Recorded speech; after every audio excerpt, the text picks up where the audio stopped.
Aloha, Sylvan Bell coming to you live from Sacramento, California, May 30th, 2016, 2:43 in the afternoon. Perfect day to talk about sales. So I come back from Hawaii last week and I get into training some guys Thursday and I meet with this one salesperson.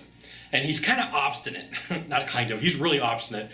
And he really wants to have people see his way and believe his way. But here's the problem. He always has to be right, okay? He always has to be right. Now, if you are a salesperson and you're sitting down with a buyer and you always have to be right and you're constantly correcting people, chances are really good they're gonna tell you no.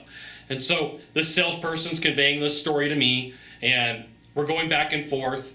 And then all of a sudden, I start pointing out why he ran into a challenge, and he started defending himself to me. Okay, so he's like, no, I have to be right. And I'm like, look, sales dude, look.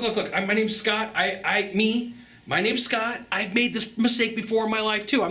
It's not just you. It's me. It's all of us. We all make this mistake, right? And if you like cash, like I like cash, all you got to do is just hold on a second, just chill out, right? I'm still on Hawaiian time. I'm still like got the reggae vibe going. I'm just like, bruh, let's just chill, man. And he's pushing back. He's like, no, I'm completely right. And he gets really argumentative with me. And I all right, time out. Let's just calm down a little bit. Is this how you were with your buyer? And he says, yes. And there's a couple of other salespeople in the room. And I said, all right, now everybody in this room, kind of tell me what you think is going on here. And it's like the first guy goes, I wouldn't buy from him, look at this. And then the second guy says, well, I would have a challenge buying from him. And then the third guy says, well, here's what the problem is, here's what I feel. And then like for the third time, the sales guy's like, no, I was right, I have to be right. So your ability to have to be right is costing you deals.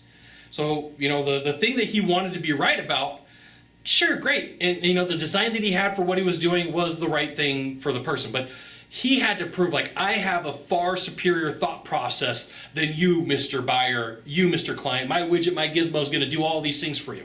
Okay? So if you're sitting there and you're thinking, like, everything that I do, I have to be right, it's costing you money. International sign for money is like rubbing your fingers. Like, do this with me, right? That's the international sign for money, and this is the international sign for pay me. Okay? Pay me money. So if you have to be right, this whole pay me money thing, it goes away. Not even kind of, it goes away. We're just going to push it to the side. So if you're like, I have to be right about everything, good for you.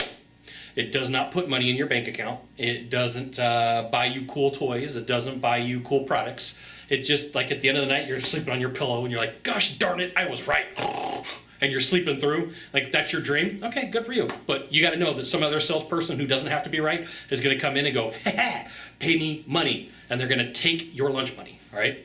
So if you constantly have to be right, you're creating some challenges for yourself. It's not a good position to be in. And if you're like, well, do I always have to be right? Why not pull some people aside and say, hey, look, do I always have to be right? I'm working on my sales process. Do I always have to be right? And if they say yes you do, then it's time for you to find some way to work on it and make sure that you're not always having to be right so that you can do the international sign for pay me money. And then you can go buy some cool products and toys and widgets and gizmo yourself. Okay, cool. Now, if you could do a small favor for me, in the box down below, leave a comment, question, or story. That'd be fantastic. To the right, to the left, there's a subscribe button. Come on, you know what you got to do. I'm going to coach you here. You ready? You got to subscribe. And then you can send it out to all your friends via StumbleUpon, Facebook, Twitter, Google+. Why not even LinkedIn? Sylvan Bell. We'll see you soon. Thanks for watching. Aloha.